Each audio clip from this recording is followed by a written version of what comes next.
네, 여기도 이슈 황두영 작가와 함께합니다. 어서 오세요. 예, 안녕하세요. 오늘 준비한 이슈는 어떤 겁니까? 제이비는 도서관 자주 가세요? 뭐 집이 도서관이라. 이게 뭐 명언이네요. 뭘 또 명언이야. 농담한 걸 가지고 또.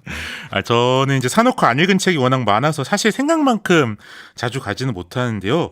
그래도 이제 어렸을 때부터 도서관을 워낙 좋아했어서 한 번씩 가면 이게 기분 전환이 좀 되더라고요. 더울 때 가긴 했어요. 네, 맞아. 요새 같을 때 밖에서 놀기 힘들 때 한 번씩 가면 좋죠. 특히 이제 도서관의 매력은 수많은 책들 속에서 평소에 관심이 없던 분야나 또 나랑 생각이 다른 책들도 부담 없이 들여다보고 그러면서 좀 내 세상을 넓히는 것 아닐까 싶은데요. 네. 그만큼 이제 도서관 장소는 다양하게 또 편견 없이 갖춘 게 중요할 텐데요. 최근 보수 학부모 단체들이 공공도서관의 특정 책들을 폐기해 달라며 민원을 지속적으로 넣고 있어서 논란이 좀 일고 있습니다. 그래요? 네. 어떤 책들인데요? 일단 주로 민원을 넣고 있는 이들은 전국 학부모 단체 연합회나 뭐 행동하는 학부모 연합회 이런 보수 학부모 단체들인데요. 네. 이들은 과거에 아동 청소년에 대한 코로나19 백신 접종에 반대하거나 뭐 또 최근엔 학생인권 조례 폐지를 주장하는 등 뭐 보수적인 행보를 보여온 단체들입니다. 네. 이들은 주로 젠더, 성평등, 인권 등을 다룬 어린이 청소년 책들을 폐기해야 한다고 주장하고 있는데요. 이들 단체들이 평소 성평등 교육에 반대하고 인권 교육 내용의 문제 제기를 해온 것에 대한 연장선상으로 보입니다. 좀 추상적인 더 구체화해서 어떤 책들인데요? 일단 도서관들이 민원이 들어온 책이라고 정리한 게 총 117종인데요. 뭘 그 많아요? 네. 그중에 좀 유명한 책들 얘기해보면 10대를 위한 성교육, 꽃할머니, 어린이 페미니즘 학교, 달라도 친구 등이 있습니다. 10대를 위한 성교육은 한국여자의사회 소속 의사들이 한국여성과학총연합회의 지원을 받아서 사춘기 청소년들의 몸 건강, 마음 건강을 위해서 쓴 일종의 가이드북인데요. 네. 이게 이제 뭐 의사 개인도 아니고 여자 의사회에서 쓴 거기 때문에 이것보다 더 중립적이고 객관적으로 쓴 책은 좀 찾기 어려울 것 같은데도 이제 반대의 명단에 올랐고요. 근데 명단에 왜 올랐어요, 근데? 그렇죠. 이제 뭐 단체들이 명확한 이유를 밝히진 않았는데 책 내용 중에 성교의 과정과 의미, 또 뭐 임신과 성병 등 성과 관련해 주의해야 할 사항들이 좀 들어 있어서 아니 이건 당연히 가르쳐야 되는 거 아니에요?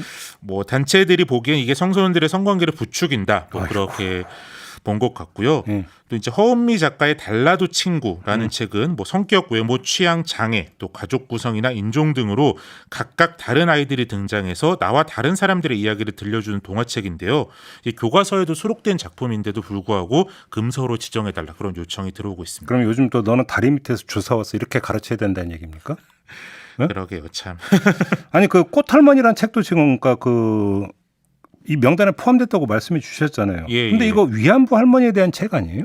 그렇죠. 뭐 들어보신 분이 꽤 있으실 것 같아요. 네. 이건 이제 권윤덕 작가의 책인데요. 위안부 피해자인 고 심다련 할머니의 구술사를 바탕으로 만든 그림책입니다.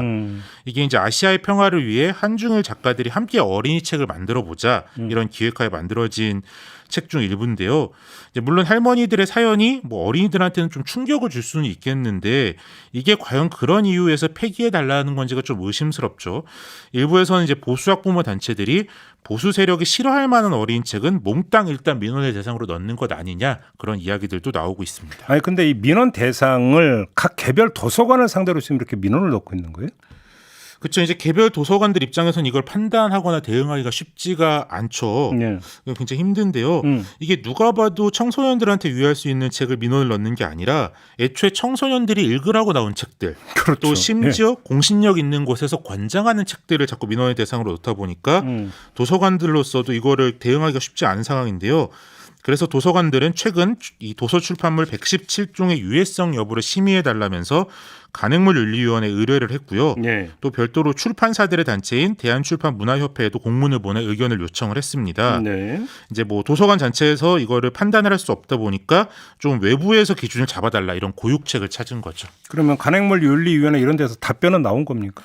뭐 이제 최근에 이제 요청을 했기 때문에 아직 답변이 나오지는 않았는데 예. 좀 예상을 해보면 이 한국출판문화협회와 출판사들 단체니까 뭐 책에 문제 있다 뭐 이렇게 나오지는 않을 것 같고요. 이제 간행물윤리위원회에서도 설마 이거를 검열에 가깝게 판단을 할까 뭐 싶기는 한데 근데 이 간행물윤리위원회가 원래도 이제 전문성이나 객관성, 중립성에 대한 우려가 좀 계속 있던 단체입니다. 그래서 이제 2018년 문체부 산하 문화예술계 블랙리스트 진상조사위에서는 표현의 자유를 위해서 폐지해야 한다 이런 권고를 한 적이 있는데요. 예. 근데 이게 지금 심의위원들은 문재인 정부 때인 2021년에 위촉됐던 분들이라 상대적으로 아주 보수적인 판단은 하지 않을 것 같다 이런 예상이 많은데요. 이들의 임기가 내년에 끝나고 뭐 새로운 위원들이 위촉이 될 때까지 입건이 길어지게 되면은 혹시나 이 117종 전체는 아니더라도 일부는 유예하다, 도서관에서 폐기하는 게 옳다 이런 결정이 나오는 것 아닐까라는 출판계 우려가 좀 있습니다. 외국 혹시 비슷한 사례가 있나요? 이게 사실 좀 미국에서 극우 단체들이 하는 북챌린지 운동 이런 걸 그대로 거의 갖고 온 건데요. 아, 그래요? 예, 이제 미국에서도 이제 특히 이런 방식으로 도서관의 특정 책을 폐기해 달라 이런 운동들이 재작년부터 번지고 있습니다. 이제 미국 도서관 협회에 따르면 금지 요청이 들어온 책이 2019년에는 566권이었는데 2021년에는 1,858권, 작년에는 2,571권으로 빠르게 증가를 하고 있고요. 예. 이제 뭐 전문가들은 이게 트럼프의 실각으로 새로운 동력이 필요해진 극우 세력들이 학교와 도서관을 좀 문화 전쟁, 이데올로기 전쟁의 각축장으로 만들려고 일부러 그런다라는 이야기들을 하는데요. 뭐 이들은 좀 세계 문화유산인 안내의 일기를 금지해달라. 그래서 좀 논란이 되기도 했었는데 여기서 이제 안내가 동성에 대한 끌림을 적은 부분이 일부 있다. 그런 이유에서 좀 하는 거고요. 또 미국은 인종 문제가 워낙 첨예한 만큼 노벨문학상 수상 작가인 토니 모리슨의 가장 푸른 눈, 뭐 이런 책들도 금지해달라고 요청하고 있는 상황입니다. 그런데 좀 먹히고 있는 거예요. 그래서 미국에서.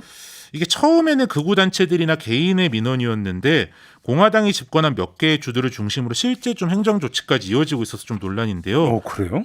이제 우파 정치인들이 자신의 지지 기반을 좀 지키려고 금서와 검열 조치를 시행하고 있는데 이제 워싱턴 포스트의 보도에 따르면 지난 2년 동안 적어도 7개 주에서 뭐 선정적이거나 학생들에게 해로운 책이라는 이유로 학교와 공공도서관 사서들을 형사처벌할 수 있는 법이 통과되기도 했습니다. 야, 미국은 표현의 자유를 그 어느 나라보다 강조하고 그러니까 그저 옹호하는 나라로 알고 있는데요.